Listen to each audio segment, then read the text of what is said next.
Sudah ditutup perdagangan di hari Jumat ini dengan apresiasi 3 hari berturut-turut IHSG dan hari ini kembali lagi menyentuh level all time high hampir sedikit lagi sebenarnya.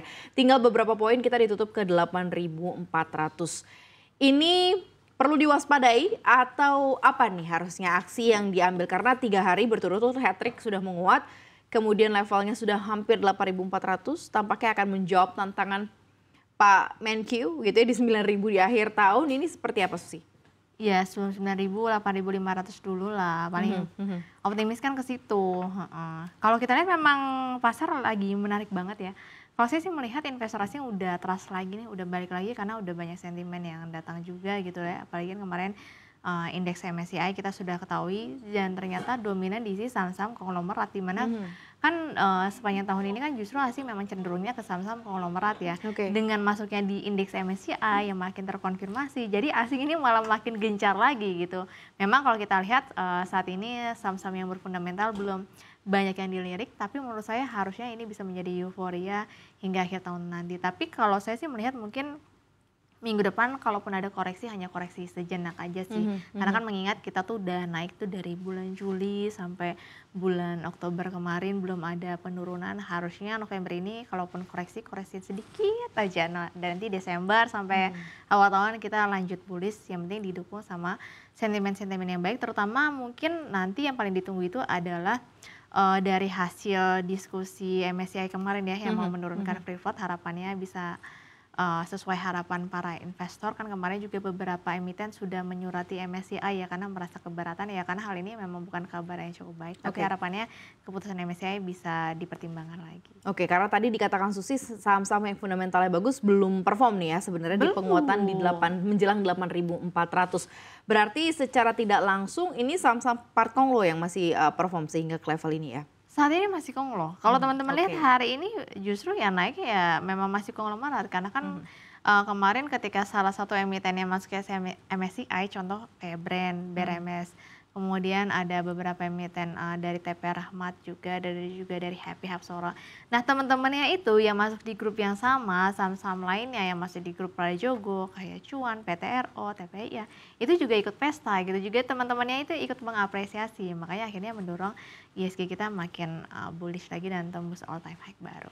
Oke, kalau seandainya tadi katakan oleh Susi ini harus kayak koreksi dulu walaupun sedikit begitu ya. Kita coba lihat level gap yang terbentuk di secara support begitu, apakah ISG akan cukup aman di level-level berapa sih sekarang gitu ya. Karena kan ini kalau uji resisten kayaknya hampir tiap hari ya, uji resisten baru tutup resisten baru. Kemudian nanti besok uji lagi seperti itu. Tapi kita lihat level gap bawah ya, gap down yang harus diperhatikan oleh investor. Kalau paling dekat itu 8.200 ya, Maria. Paling dekat 8.200, paling rendah ya 8.050-an lah.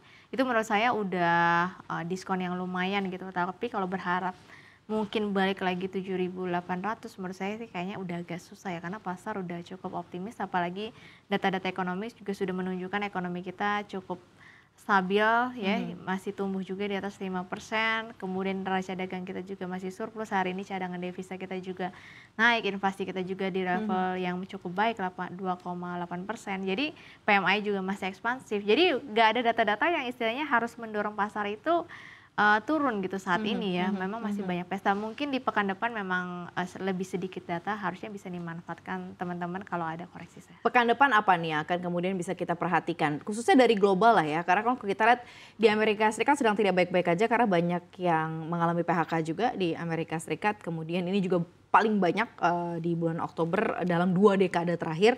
Berarti kan ada kondisi gonjang-ganjing di perekonomian Amerika Serikat. Akan seperti apa ini cukup mempengaruhi kita di Indonesia gitu ya, ataukah justru malah ketiban cuan karena investor asing bisa aja juga kembali lagi mengguyur pasar kita gitu. Nah ini seperti apa? Iya, kalau teman-teman perhatikan kayak semalam deh Wall Street itu anjlok loh. Dow Jones, S&P 500, Nasdaq, tapi ISG kita hari ini tembus all time high baru. Kalau saya melihat karena kan pemerintah Amerika Serikat kan masih tutup gitu ya.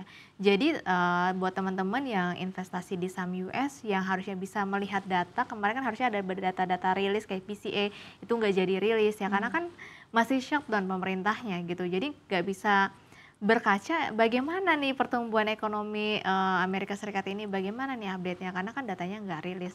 Jadi akhirnya mendorong pasar ini menjadi kurang menarik gitu. Oke. Akhirnya justru ini menjadi peluang untuk negara-negara berkembang termasuk Indonesia yang data-datanya sudah rilis cepat, kemudian bertumbuh. Akhirnya ya investor asing lebih memilih pasar berkembang yang memang lebih potensial, dan justru menurut saya itu adalah momentum yang bisa dimanfaatkan untuk investor kita juga.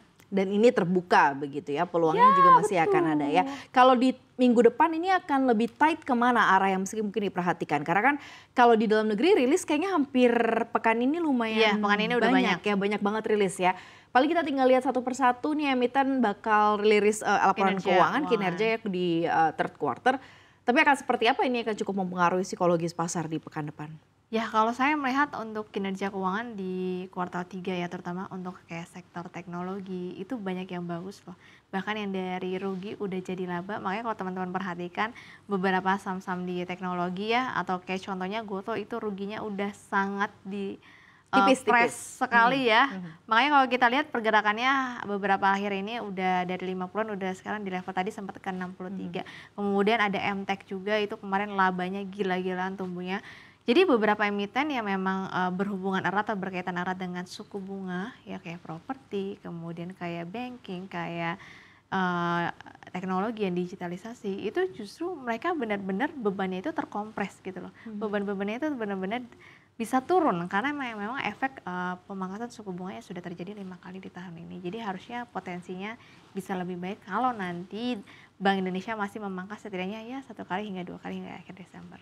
Oke, pekan depan tipsnya, triknya seperti apa nih? Hold beberapa saham yang mungkin masih akan naik lagi atau mungkin justru malah tambah lagi tap in beberapa yang mungkin akan mengalami koreksi karena dominasi koreksi kayaknya akan terjadi nih di pekan depan. Seperti apa sih? Harusnya sih untuk koreksi akan terjadi ya entah di pekan depan atau di pekan depannya lagi. Menurut saya setiap kenaikan itu harus ada pijakan dulu Maria ya sebelum melanjutkan bullishnya. Itu bisa dimanfaatkan. Kalau kita ngomongin saham apa atau masih bertahan ya itu tergantung dari saham-saham pilihan teman-teman. Kalau selama trust masih analisisnya oke, tapi kalau bertanya saham mana yang layak dikoleksi atau masih murah dan memang cukup aman ya kalau saya bisa bilang ya ada di banking. Tapi kalau kita ngomong naiknya tahun ini menurut saya enggak, atau naiknya tahun depan menurut saya harus habis masanya cycle konglomerat dulu. Kalau masa cyclenya konglomerat sudah berakhir, pasti biasanya orang-orang yang HK di pucuk gitu ya yang akhirnya harus rugi karena udah jatuh dalam, udah cycle-nya udah habis, pasti akan balik lagi ke saham fundamental.